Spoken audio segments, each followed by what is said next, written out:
물이 바다 덮음같이.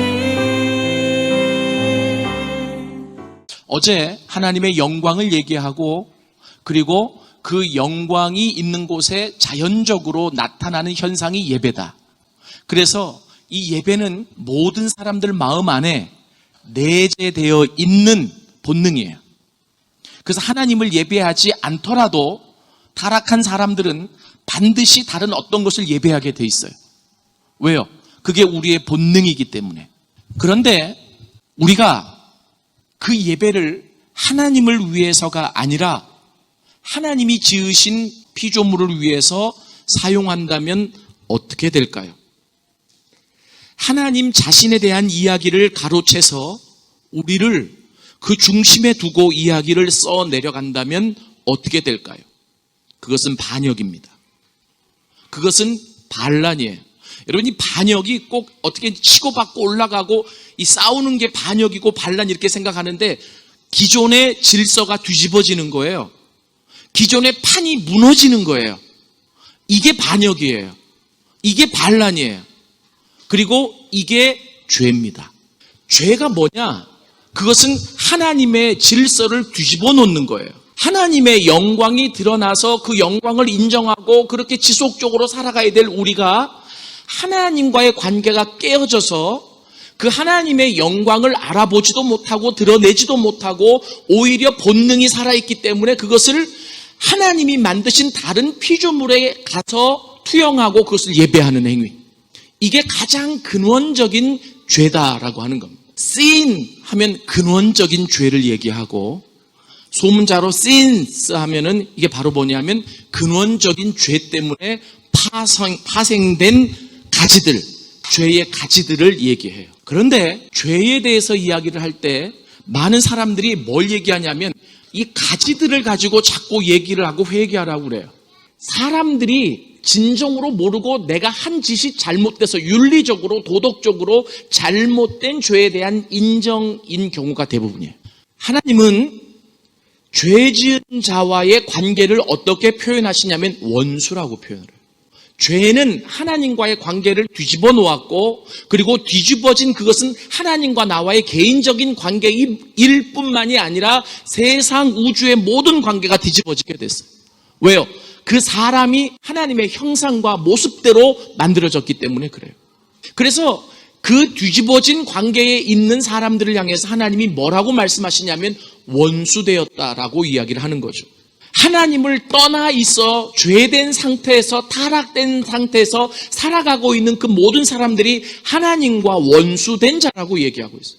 이 세상을 살아가면서 가장 큰 비극이 바로 뭐냐면 하나님과 원수된 상태에서 살아가는 거예요. 아무리 돈이 없어도 세상적으로 밑바닥이라고 할지라도 하나님과의 관계가 올바르면 그분이 찾아오십니다. 그리고 우리 마음속에 평강을 주실 수 있어요. 성경은 계속 뭘 얘기하고 있느냐면 하나님의 준엄하심과 하나님의 인자하심, 이 두 가지를 강조하고 있어요. 그런데 우리는 우리의 필요에 따라서 어떤 사람은 준엄하심만 강조하고 또 어떤 사람은 하나님의 인자하심만 강조해요. 하나님의 준엄하심을 강조하지 않는 것은 마치 자녀들이 어디 길을 떠나는데 위태롭고 위험한 것을 가르쳐주지 않는 것과 같아요. 복음도 마찬가지예요. 하나님이 사랑이라는 거 맞아요. 그러나 그 사랑이 왜 필요하냐? 그 원래 하나님의 본성이시기도 하지만 하나님의 준엄하심과 같이 가는 것이 하나님의 사랑하심이에요. 그런데 하나님의 준엄하심에 대해서는 이야기를 전혀 하지 않고 강조하지 않는 경향이 있다는 거예요. 죄값이 있어요. 그 죄값에 대해서는 하나님의 준엄하심이 있어요. 그 죄는 우리와 하나님과 원수된 상태로 살아가게 만들어요. 이것을 얘기하지 않고 왜 기독교가 존재하고 왜 교회가 이 땅에 세워져야 됩니까? 그게 없으면 교회 안 다녀도 되고, 그게 없으면 우리 멋대로 살아도 되고, 그게 없으면 그냥 내가 하고 싶은 거 하면서 살아도 돼요. 그러나 하나님의 준엄하심, 엄중하심이 있다라고 하는 사실입니다. 그래서 죄를 이야기할 때는 항상 근원적인 죄, 그 근원적인 죄가 하나님의 우주와 이 창조와 자연의 질서를 어떻게 깨뜨리고 다 뒤집어 놨는지를 얘기를 해줘야 되는 거예요. 여러분 분명히 아셔야 돼요. 지옥이 있어요. 하나님의 엄중함이 있어요. 하나님의 심판이 있어요. 이렇게 얘기했을 때 이 부분은 경각심을 불러일으켜주고 두려움을 주고 우리를 돌아보게는 만들지만 그 안에 하나님에 대한 예배가 발생되지는 않아요. 죄를 설명할 때는 반드시 근원적인 죄를 설명해 주고 하나님의 근엄하심, 하나님의 죄에 대한 준엄하심을 선포해야 된다라고. 그리고 나서 그럼에도 불구하고 그렇게 원수된 상태로 살다가 죽을 수밖에 없고 심판받아서 영영이 떨어질 수밖에 없는 우리를 다시 살리시기 위해 하나님이 하시는 게 있어요. 인자하심. 그 인자하심 안에서 우리를 기다리시고 우리를 사랑해 주시고 끝까지 포기하지 아니하시고, 믿습니까? 하나님의 이런 노력이 빛나는 이유는 그 노력이 없으면 우리는 죽을 수밖에 없기 때문에, 그 사랑이 없으면 우리는 원수된 상태로 살다가 그렇게 실패할 수밖에 없기 때문에. 그런데 그 하나님의 사랑을 맛보고 그 하나님의 인자하심을 맛보고 그 하나님의 인내를 맛보면 그 안에서 뭐가 나오냐면 예배가 나와요. 이 두 가지 균형이 중요하다고 생각하는 거예요. 균형. 하나님의 형상과 모습대로 지음받은 인간에게 하나님은 얼마나 당신의 영광이 드러나기를 원하실까요? 근데 그 하나님이 우리 인간을 통해서 영광이 드러나고 영광을 인정하고 영광을 받으시기 위해서 우리가 해야 될 일이 있어요. 뭐냐면 사랑하는 일입니다. 그래서 세 계명을 너희에게 주노니 서로 사랑하라. 너희가 사랑하면 이로써 세상이 너희가 내 제자인 줄 알리라. 하나님의 목적은 어디에 있느냐면 다시금 하나님의 영광이 인간과 세상에 충만하게 가득 채워지는 것에 있어요.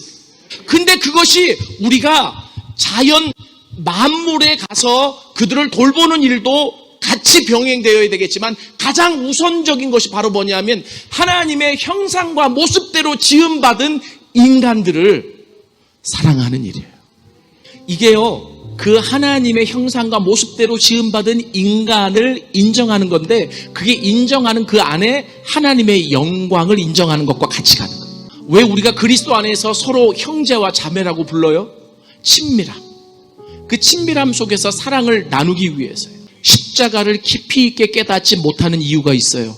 그것은 죄에 대한 엄중함, 그리고 죄에 대한 하나님의 진노, 그 죄로 인해 하나님과 원수된 것이 강조되지 못하고 단지 그 십자가의 사랑만 강조되다 보니 이 사랑은 한번 받을 때는 좋은데 그 다음엔 오래 이게 유지되지 못하는 경향이 있는 것 같아요.